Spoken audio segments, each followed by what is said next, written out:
Hello, আসসালামু আলাইকুম viewers. আরও একটি নতুন ভিডিও নিয়ে আপনাদের সামনে উপস্থিত হলাম।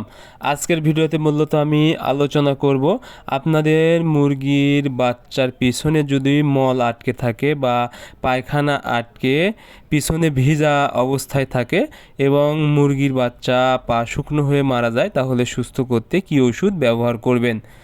আপনারা যারা মুরগি পালন করে থাকেন, যে কোনো ধরনের মুরগি, বিশেষ করে বাচ্চা অবস্থায় দেখা যায় মুরগির বাচ্চার পিছনে মল আটকে থাকে বা পায়খানা আটকে থাকে এবং অনেক সময় পিছনে ভেজা অবস্থায় থাকে এবং মুরগি কিন্তু শুকিয়ে যায় এবং মারা যায়।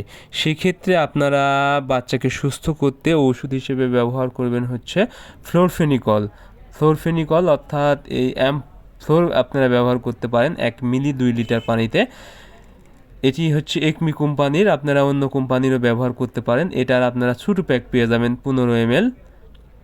এবং এর সাথে আপনারা ব্যবহার করবেন হচ্ছে নিয়োগ জেল অথবা নিওভেট 70, যে কোনো কোম্পানির আপনারা ব্যবহার করতে পারেন। নিওমাইসিন সালফেট 1 গ্রাম 1 লিটার পানিতে। এই ওষুধটা আপনারা 3 বেলায় ব্যবহার করবেন, অর্থাৎ নিয়োগ জেল এবং অ্যামফ্লোর, এই দুইটা ওষুধ একসাথে 3 বেলায় ব্যবহার করবেন 3 দিন। এবং আপনারা হচ্ছে 6+ ব্যবহার করবেন, অর্থাৎ টক্সিন বাইন্ডার। এটি মূলত ব্যবহার করবেন 1 মিলি 1 লিটার পানিতে, একবেলা দুপুরবেলা এর সাথে ব্যবহার করবেন। আশা করি আপনাদের মুরগির যদি এই সমস্যাটা থাকে, একদম মুরগি সুস্থ হয়ে যাবে।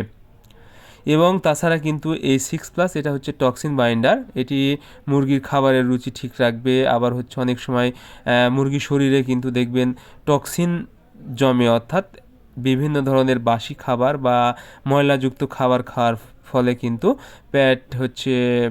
পেটে বিভিন্নভাবে টক্সিন জমে, যার জন্য মুরগির খাবারের রুচি কমে যায় বা অনেক সময় দেখা যায় সবুজ পায়খানা করে মুরগি মারা যায়। এই ওষুধটা আপনারা যদি ব্যবহার করতে পারেন 6+, তাহলে কিন্তু সব ধরনের সমস্যা থেকে মুরগি একদম সুস্থ হয়ে যাবে।